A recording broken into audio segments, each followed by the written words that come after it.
Hi friends, ఈ వీడియోలో మనం మనకు డ్రైవింగ్ లైసెన్స్ స్లాట్ బుకింగ్ అనేది ఏ విధంగా చేసుకోవాలో తెలుసుకుందాం. డిస్క్రిప్షన్లో లింక్ ఇవ్వడం ఉంది. క్లిక్ చేస్తే ఎంటర్ప్రైజ్ ఈ విధంగా వస్తుంది. లైసెన్స్ మీద క్లిక్ చేయండి. పైకి స్క్రోల్ అయితే లైసెన్స్ స్లాట్ బుకింగ్ మీద క్లిక్ చేయండి. క్లిక్ చేస్తే మీకు ఎంటర్ప్రైజ్ ఈ విధంగా వస్తుంది. ఇక్కడ డిస్ట్రిక్ట్ సెలెక్ట్ చేసుకోండి. కింద టెస్ట్ సెంటరు, మొబైల్ నెంబర్కి ఓటీపీ వస్తుంది. ఆ ఓటీపీ ఎంటర్ చేయండి. ఎంటర్ చేసి ఇక్కడ క్యాప్చా ఉంది కదా, క్యాప్చా మీద ఎంటర్ చేస్తే సబ్మిట్ చేయండి. సబ్మిట్ చేస్తే మీకు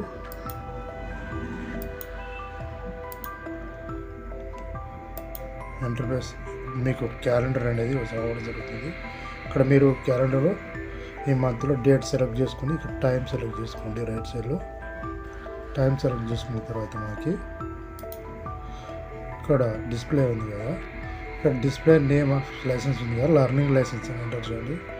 మీ name, surname, date of birth, gender, father name లేకపోతే husband name, voter ID number, qualification, email ID, blood group, height, identification mark 1, 2 ఉంది కదా. తర్వాత ఆధార్ అడ్రస్ ఎంటర్ చేయండి. ఇక్కడ మనకు రైట్ సైడ్ చూస్తే ప్రజెంట్ అడ్రస్, పర్మనెంట్ అడ్రస్ అనేది ఇవ్వడం జరిగింది. ఇక్కడ మీ ప్రజెంట్ అడ్రస్ రాయండి. State, district, mandal, house number enter చేసినాక పర్మనెంట్ అడ్రస్ కూడా మీరు ఎంటర్ చేసి సబ్మిట్ చేయాల్సి ఉంటుంది.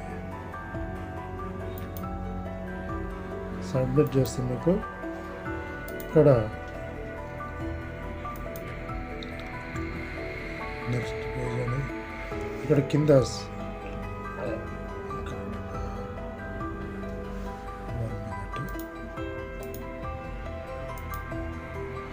మనకు non transport motor cycle gear అనేది రావడం జరిగింది.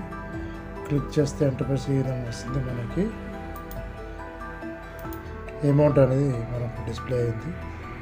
తర్వాత మనం ఇక్కడ పే నౌ ఫీ కన్ఫర్మేషన్ ఉంది కదా, క్లిక్ చేయండి. క్లిక్ చేస్తే ఎంటర్ప్రైజ్ ఈ విధంగా వస్తుంది. చూడండి, గవర్నమెంట్ ఆఫ్ తెలంగాణ మొత్తం ట్యాక్స్తో సహా పేమెంట్ అనేది ఎంత. మీ ఆప్షన్ ఎస్బీఐ కానివ్వండి, పేటిఎం కానివ్వండి, మీరు పేమెంట్ అనేది ఆప్షన్ ఎన్నుకోవాల్సి ఉంటుంది. ఓకే, నేను ఎస్బీఐ సెలెక్ట్ చేసుకున్నాను. ఆటోమేటిక్గా పేమెంట్ అనేది డిస్ప్లే అయింది. మేక్ పేమెంట్ మీద క్లిక్ చేస్తే ఈ విధంగా యూపీఐ నెంబర్ కానివ్వండి, కార్డు కానివ్వండి, దీని ద్వారా మీరు 300 రూపీస్ పే చేసి మన యొక్క డ్రైవింగ్ లైసెన్స్ స్లాట్ బుకింగ్ అనేది చేసుకోవచ్చు. ఓకే ఫ్రెండ్స్, ఈ వీడియో మీకు నచ్చితే లైక్ చేయండి, షేర్ చేయండి, సబ్స్క్రైబ్ చేయండి. Thank you.